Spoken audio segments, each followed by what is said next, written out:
Hello students, once again very good morning to all and welcome back in the session of elective accounting. Now students, from the last session we have started a very important unit, that is unit number 3, investment accounts, in which we have studied the basic introduction, then after types of securities from investment point of view, then basic 4 terms related to investment. Number 1, face value, second, market value, third, cost value or capital value, and fourth, brokerage. Then after we have started one topic, that is cum interest or cum dividend purchase and sale. Now students, this topic or concept is very important because based on this only you will be able to calculate the sums further. Right, આના પરથી જ આગળ તમે Sam's છે calculate કરી શકશો. So try to understand this. We have understood this 2 points. આ બંને પોઈન્ટ્સ છે આપણે સમજેલા છે કે when you are purchasing or you purchase the shares of any company at that time as a return you will get the dividend from the company on the shares. તમે જ્યારે shares purchase કરો છો ત્યારે એ shares પર company તમને dividend pay કરે છે. And if you are investing in debentures or any other securities like bonds or any other thing, then in return you will get the interest. જ્યારે debentures કે બોન્ડ હોય ત્યારે એમના પર તમને રિટર્ન તરીકે શું મળે છે? ઇન્ટરેસ્ટ. જ્યારે શેર્સ પર dividend. Now from today we will start ahead. Next point, so it may happen that when one person kept securities for 7 months and then sold that. Now students, we'll take one example. Suppose on 1st January I purchased 100 shares of XYZ company. મેં 1st જાન્યુઆરીના XYZ કંપનીના 100 shares એ purchase કરેલા છે. I will sell those shares. હું એ shares છે એ cell કરું છું 1st of ઓગસ્ટના. હું એ શેર્સ છે સેલ કરું છું 1st of ઓગસ્ટના. તો હું આ શેર્સ છે એ કેટલો સમય માટે હોલ્ડ કરું છું? My holding period, that means કે હું આ શેર્સ છે મારી પાસે કેટલો સમય રાખું છું? From 1st January to 1st August. How many months are there? 7 months, right? So here you can read, it may happen that when one person kept securities for 7 months, suppose છે આ shares છે આ security છે હું 7 months મારી પાસે રાખું છું and then sold that, અને પછી 1st of ઓગસ્ટના એ સેલ કરી નાખું છું. So at the end of the year when company paid interest, હવે એવું બને કે જ્યારે યર એન્ડ થાય અને કંપની એ ડિવિડન્ડ હોય કે ઇન્ટરેસ્ટ હોય એ પે કરે, the whole amount of interest will be paid to the purchaser. Why? Because જ્યારે આફ્ટર 7 months મેં જ્યારે આ શેર્સ છે કે ડિબેન્ચર્સ છે એ ડિબેન્ચર્સ જ્યારે મેં સેલ કરી દીધા ત્યારે ડિબેન્ચર્સ સેલ કર્યા પછી કંપનીના રજિસ્ટરમાં હવે નામ છે એ કોનું હશે? જે ન્યૂ પરચેઝર છે કે મેં જેમને શેર્સ છે સેલ કરેલા છે એને. સપોઝ મિસ્ટર એ, મેં મિસ્ટર એને શેર્સ છે ઓર ડિબેન્ચર્સ છે એ સેલ કરેલા છે, તો at the end of the year કંપનીના રજિસ્ટરમાં નામ કોનું હશે ડિબેન્ચર હોલ્ડર તરીકે? મિસ્ટર એનું, રાઈટ? તો જ્યારે 31st ડિસેમ્બર આવે, ઇન્ટરેસ્ટ પે થાય, એન્યુઅલ ઇન્ટરેસ્ટ, ત્યારે કંપની છે એ આખા વર્ષનું ઇન્ટરેસ્ટ એ પે કોને કરે? મિસ્ટર એને. જ્યારે ટેકનિકલી જોવા જઈએ તો આમાંથી 7 months માટે તો ઇન્ટરેસ્ટ છે ડિબેન્ચર્સ છે એ મને મળવું જોઈએ, રાઈટ? કે 7 months તો એ ડિબેન્ચર્સ મારી પાસે હતા, તો એ 7 monthsનું ઇન્ટરેસ્ટ મને અને બાકીના જે 5 months છે એમનું ઇન્ટરેસ્ટ તો કોને મળવું જોઈએ? મિસ્ટર એને. જ્યારે એના બદલે થાય છે શું? આખા વર્ષનું ઇન્ટરેસ્ટ છે એ મિસ્ટર એને મળે છે. તો આવું થવું જોઈએ નહીં, right? So here you can read, the whole amount of interest will be paid to the purchaser whose name appear on register at the end of the year. Year ending થાય જ્યારે ઇન્ટરેસ્ટ પે કરે company ત્યારે આખા વર્ષનું interest mister એને મળી જાય, right? જ્યારે એમને મળવું જોઈએ કેટલા મંથ્સનું?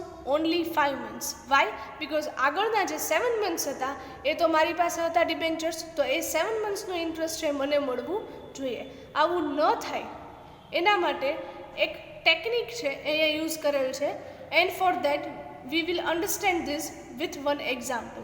આપણે એને એક એક્ઝામ્પલથી સમજીએ, બરાબર. ફોર એક્ઝામ્પલ સ્ટુડન્ટ્સ, આ એક્ઝામ્પલ જો તમને ક્લિયર થઈ જશે then you can easily understand the whole concept, right. For example, mister Mehta has 1000 debentures of ₹100 each on 1/4/2019. Mister Mehta પાસે 1000 ડિબેન્ચર્સ છે. કેટલા રૂપીઝના? ₹100 each. ક્યારે? ઓન 1/4/2019. તમારું યર સ્ટાર્ટ થાય ત્યારે 1 એપ્રિલના, રાઈટ. એ શેર્સ છે, એ ડિબેન્ચર્સ છે, એ ડિબેન્ચર્સ એ સેલ કરે છે. કોને? Mister Shah on 1/11/2019. એટલે કે 1 નવેમ્બર 2019ના આ જે ડિબેન્ચર્સ છે એ મિસ્ટર શાહને સેલ કરી દે છે. Now read the first point. Here mister Mehta hold debentures for 7 months. Mister Mehta એટલે કે જે સેલ કરે છે એમની પાસે આ ડિબેન્ચર્સ કેટલા મહિના માટે હતા? Count the months. 1 એપ્રિલથી આપણે ચાલુ કરીએ. April, May, June, July, August, September and October. 7 months જ હતા. Here you can read the date from 1/4/2019 to 1/11/2019. તો મિસ્ટર મહેતા પાસે ડિબેન્ચર્સ હતા 7 months માટે.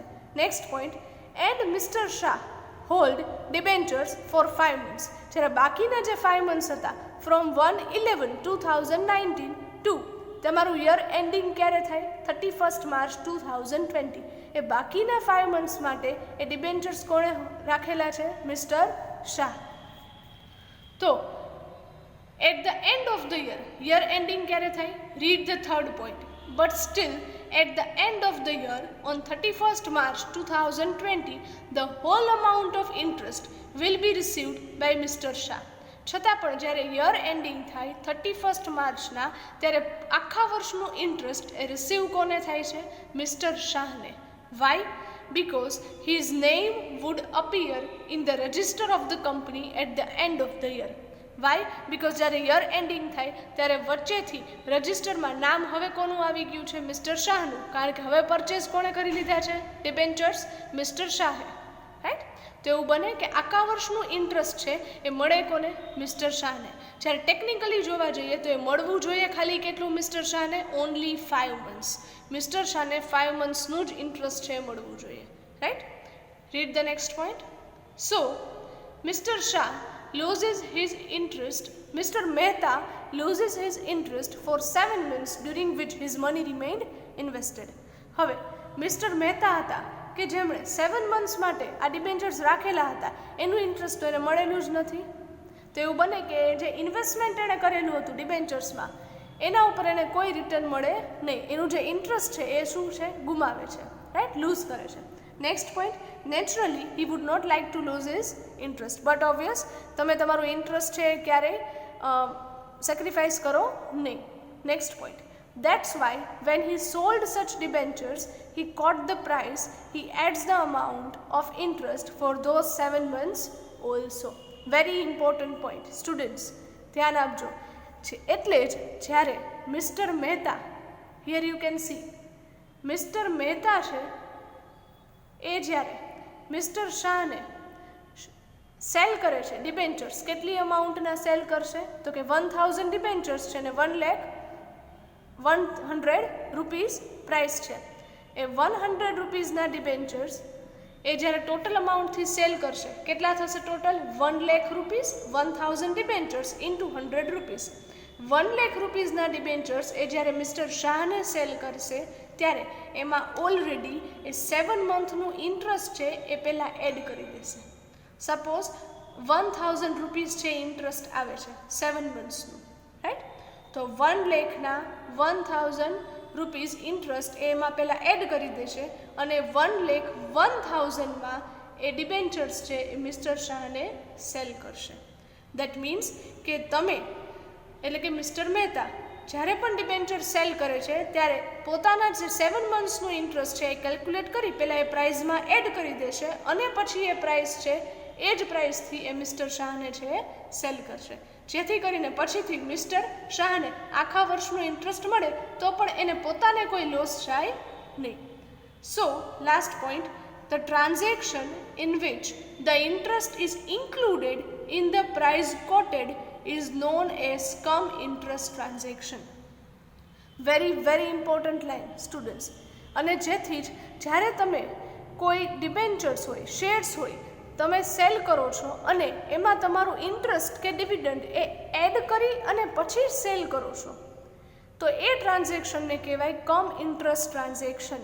દેટ મીન્સ કે તમારા પ્રાઇસ તમે જે કોટ કરેલી છે, તમે એમને જે પ્રાઇસથી સેલ કરો છો એ પ્રાઇસમાં તમારું 7 મંથ્સનું ઇન્ટરેસ્ટ પણ તમે શું કરી દીધું છે? એડ. સો અહીંયા તમારે યાદ એટલું રાખવાનું છે કે કમ ઇન્ટરેસ્ટ ટ્રાન્ઝેક્શનમાં ઓલરેડી ઇન્ટરેસ્ટ છે એ ઇન્ક્લુડેડ છે, એ ઓરિજિનલ કોસ્ટ નથી. ઓરિજિનલ કોસ્ટ નથી, એમાં ઇન્ટરેસ્ટ પણ ઇન્ક્લુડેડ છે. તો એવા ટ્રાન્ઝેક્શનને આપણે કહીએ છીએ કમ ઇન્ટરેસ્ટ ટ્રાન્ઝેક્શન, કે જેમાં હું ઓલરેડી મારું ઇન્ટરેસ્ટ છે એડ કરી અને પછી જ એ પ્રાઇસથી હું સેલ કરીશ. Right? So this is the cum interest transactions. Now, next type is X interest or X dividend purchase and sell. આનાથી રિવર્સ. સ્ટુડન્ટ્સ, જો તમને કમ ઇન્ટરેસ્ટ ટ્રાન્ઝેક્શન ક્લિયરલી સમજાઈ ગયું હોય, then you can easily understand this one also. Right? Read the first point.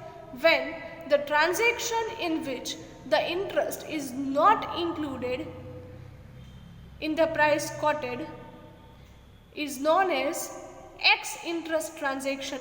અહીંયા કમ interest છે ત્યાં rectify કરજો. રાઈટ?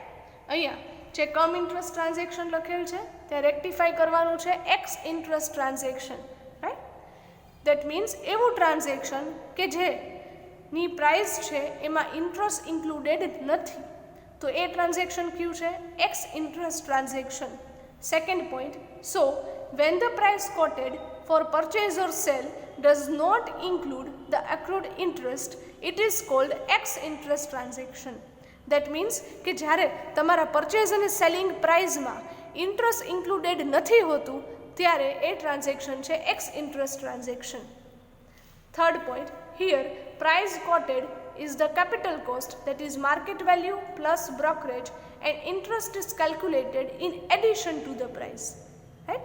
તમે જે પ્રાઇસ કોટ કરો છો ને એમાં ઇન્ટરેસ્ટ ઇન્ક્લુડેડ નથી, તમે ઇન્ટરેસ્ટ અલગથી કેલ્ક્યુલેટ કરો છો અહીંયા. રાઈટ?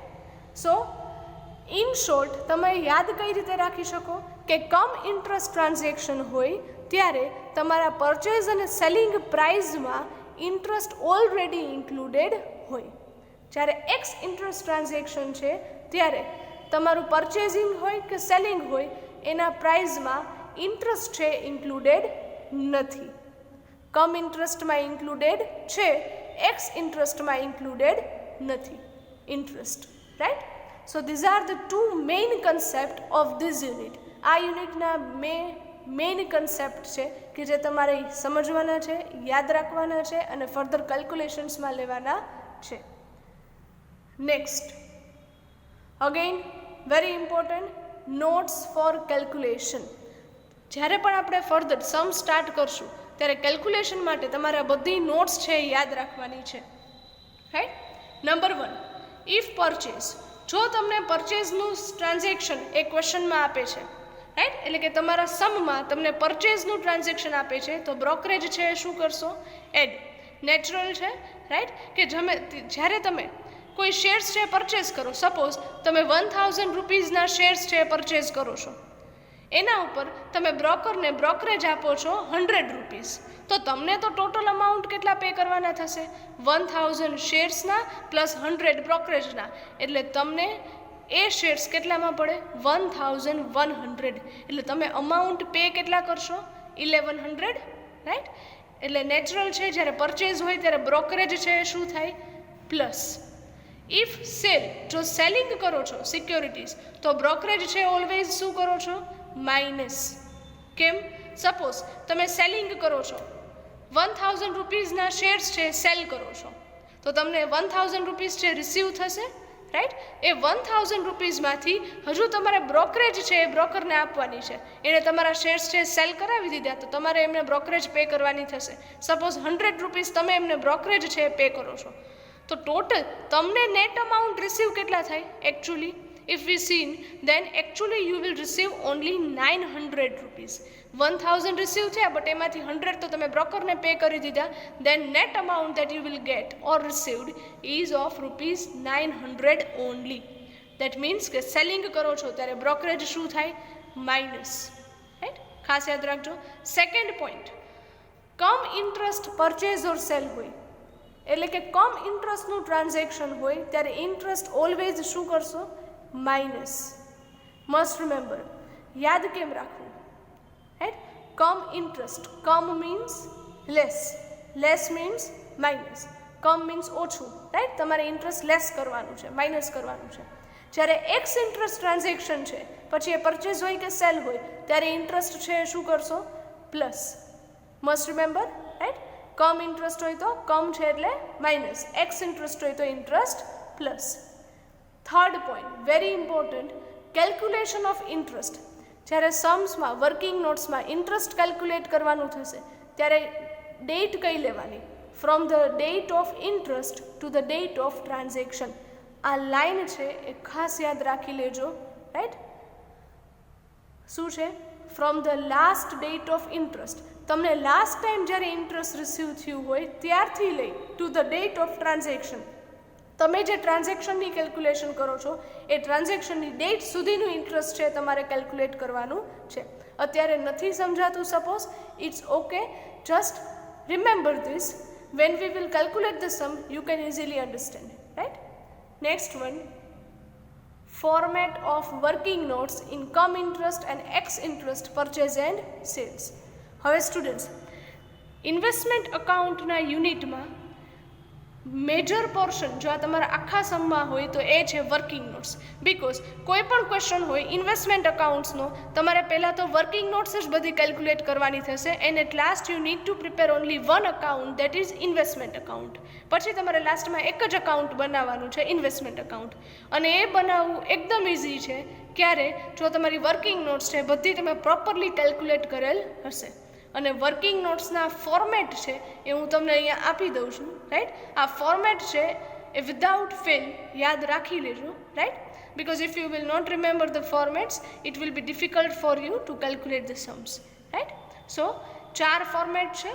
રાઈટ, અલગ અલગ ટ્રાન્ઝેક્શનના you can see over here. Right, first one, come interest purchase. પહેલું ટ્રાન્ઝેક્શન સપોઝ તમને આપે છે પરચેઝનું, અને પરચેઝનું ટ્રાન્ઝેક્શન પણ કેવું છે? કમ ઇન્ટરેસ્ટ. તો ત્યારે તમારા વર્કિંગ નોટનું ફોર્મેટ છે શું છે? સ્ટુડન્ટ્સ, આ 4 વર્કિંગ નોટ્સ છે એમાંથી કોઈ એક વર્કિંગ નોટ્સ 1 by 1 તમારે આવે છે. રાઈટ, ઓલવેઝ પહેલાં માર્કેટ વેલ્યુ તમારે ફાઇન્ડ આઉટ કરવાની રહેશે. કઈ રીતે કરવી? That we will see in the sums. Right, તો પહેલાં તો તમારે ફાઇન્ડ આઉટ કરવાની છે market value plus brokerage. Brokerage કેમ પ્લસ કરીએ છીએ? પરચેઝ છે એટલે બ્રોકરેજ છે એ શું થશે? પ્લસ. બ્રોકરેજ પ્લસ કર્યા પછી તમને જે અમાઉન્ટ મળે છે એ છે અમાઉન્ટ પેડ.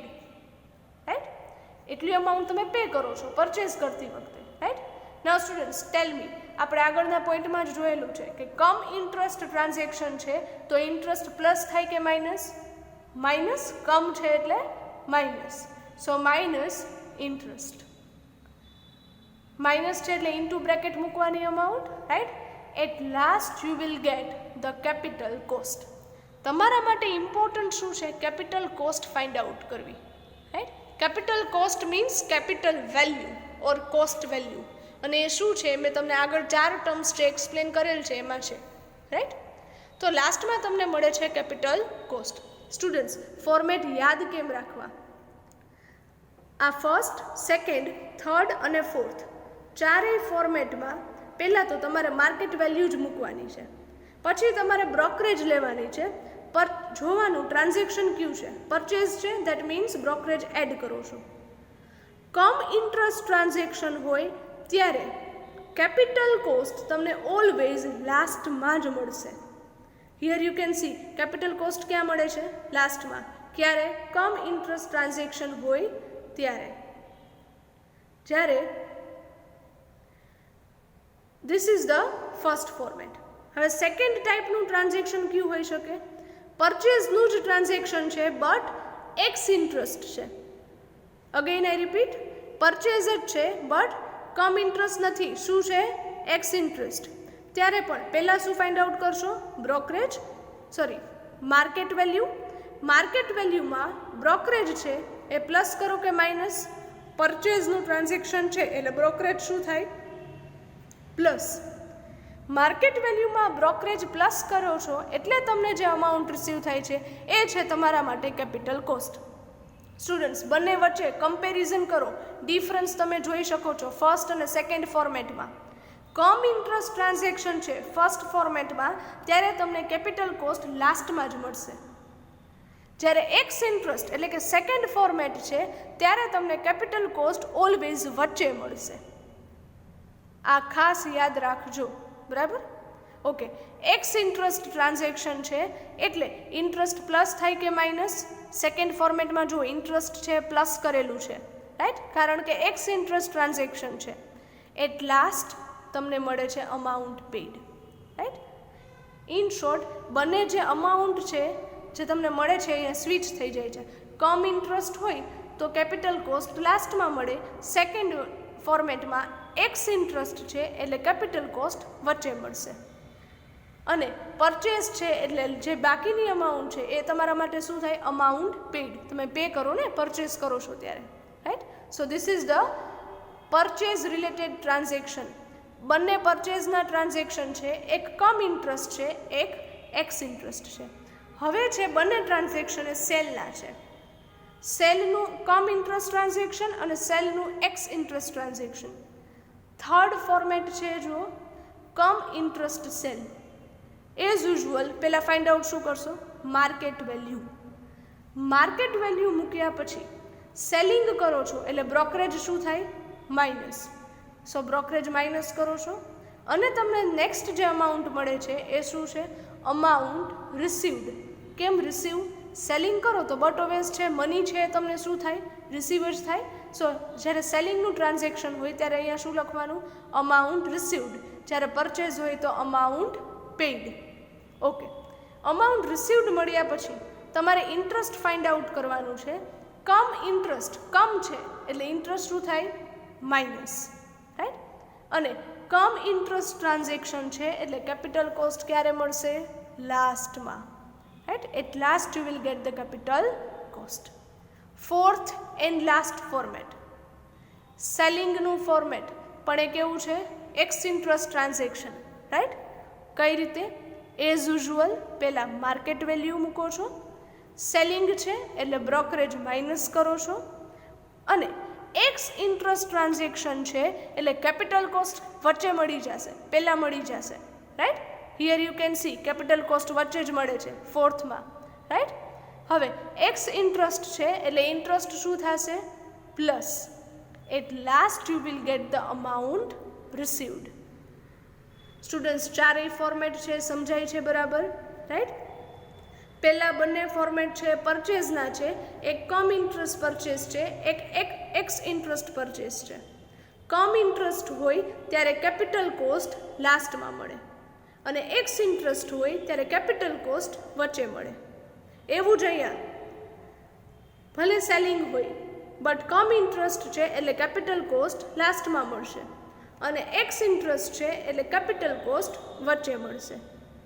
આ સમજાય છે સ્ટુડન્ટ્સ? આ ચારેય ફોર્મેટ એ વ્યવસ્થિત રીતે તમારે યાદ રાખવાના રહેશે, બરાબર? કારણ કે આપણી વર્કિંગ નોટ્સ આ જ છે. તમને ક્વેશ્ચનમાં 4 ટ્રાન્ઝેક્શન આપેલા છે. સપોઝ પહેલું ટ્રાન્ઝેક્શન છે કમ ઇન્ટરેસ્ટ પરચેસ છે તો તમારું ફોર્મેટ કયું આવે? પહેલું કમ ઇન્ટરેસ્ટ પરચેસ. સેકન્ડ ટ્રાન્ઝેક્શન છે એ કમ ઇન્ટરેસ્ટ સેલ છે તો એ કયું આવશે ફોર્મેટ? ત્રીજું. ફોર્મેટ ગોખતા નહીં. Do not mug up this, right? Try to remember this. Try to understand and then remember, right? પહેલાં વ્યવસ્થિત રીતે સમજો કે બ્રોકરેજ માઇનસ કેમ કરો છો, પ્લસ કેમ કરો છો, રાઈટ? ઇન્ટરેસ્ટ માઇનસ કેમ કરો છો, પ્લસ કેમ કરો છો, right? Okay. Next and last. In investment accounts, total 10 columns are there. On two sides, debit and credit, each side 5 columns, right? Debit side 5 columns are number 1, date, second particulars, third face value, fourth interest, and 5 capital cost. Same columns on a credit side: date, particulars, face value, interest, and capital cost.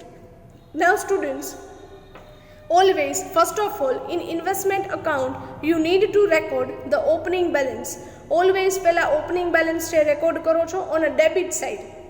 Here you can see two balance brought forward જેની face value અને capital cost બે તમારે record કરવાની છે.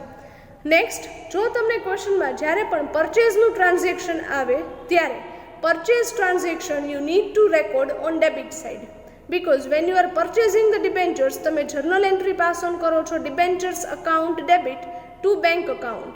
That means debenture એટલે કે investment અકાઉન્ટની debit side to bank account into bracket purchase, right, જેની ફેસ વેલ્યુ, ઇન્ટરેસ્ટ અને કેપિટલ કોસ્ટ તમે રેકોર્ડ કરો છો, right.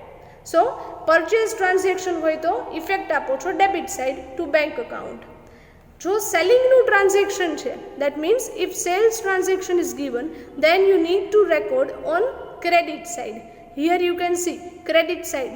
First of all it is return by bank account. તમને મની છે રિસીવ થાય, સેલિંગ કરો છો, so bank account debit to investment account. So by bank account into bracket sale, face value, interest and capital cost.